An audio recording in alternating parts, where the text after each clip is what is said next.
Right behind the toilet, I found loads of needles. I thought at that point, I'm done. They've obviously all been taking drugs. I don't want to be here anymore. Said we'll be back as soon as we can. We've left, got out of there as quick as we could. London, a city famous for being a melting pot of cultures, bringing together people from around the world. What are these people really like? And I mean really like, behind closed doors. Today, I'm speaking to one of the few people who really understand the private lives of people in London. Adam McHale's been a plumber in London for over 15 years. In that time, he's seen it all. From Russian oligarchs in £1 million flats in South Kensington to dingy shared communes in Hackney. As you're about to see, you never really know what someone's like until you've looked under their bathroom sink. So one of the most impressive properties I've been to, one in Holland Park. I think there was 4 or 5 stories to the house, 2 floors in the basement. I think there was 4 generations of the same family all living in the same place. They had cooks, cleaners, maids. Every day we would arrive, it was, these are the options for breakfast and which one of them do you want? Lunchtime would come, exactly the same again. We'd sit down, they would be in the kitchen, we would just be in the next room, sat at a table. Whoever I was with, the joiner, electrician, roofers, we would all be sat together eating. And that happened breakfast, lunch and dinner every day for 3 weeks. They would bring us fans when it was really warm. They just went above and beyond, and we did exactly the same for them. We got the call from a letting agency, a leaking toilet. Really basic, run-of-the-mill. I had an apprentice with me, so both of us got there. It was only a small flat. We arrived and it looked empty, curtains closed, no lights on. Quite dingy, dark looking from outside. Knocked on the door, not anticipating anyone answering. And a guy with no shirt on answered the door, and he looked as though he'd just run a marathon. Sweating, hair all over the place, eyes wide open, and stood in the doorway, asked us what we were there for. We explained we've come to look at the leak on the toilet. Invited us in and didn't move.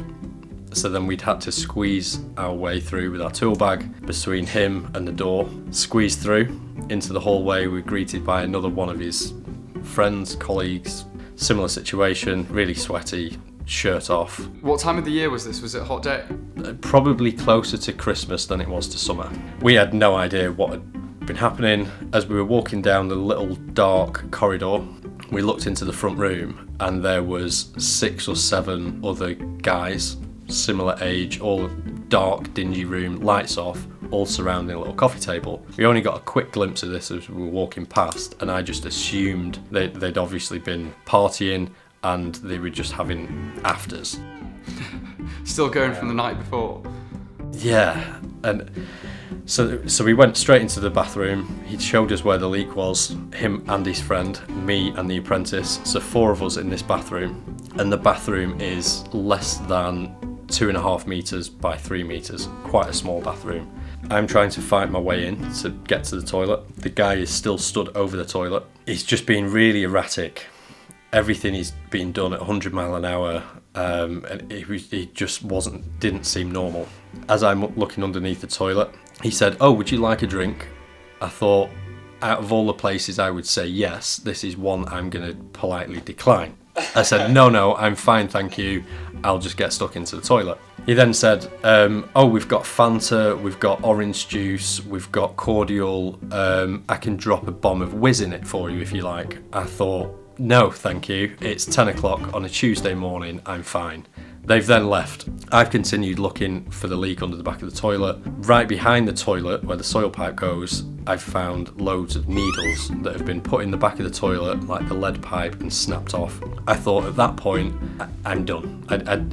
There's 7 or 8 guys. I found needles. They've obviously all been taking drugs. I don't want to be here anymore, especially with a 16, 17-year-old apprentice. Had a quick look at the toilet for another couple of minutes. Told them we need to order a couple of parts. Said we'll be back as soon as we can. We've left. Got out of there as quick as we could. So did you get any payment for that? Presumably not. The letting agency paid us. We were there for half an hour at the absolute most. They paid us for the time we were there.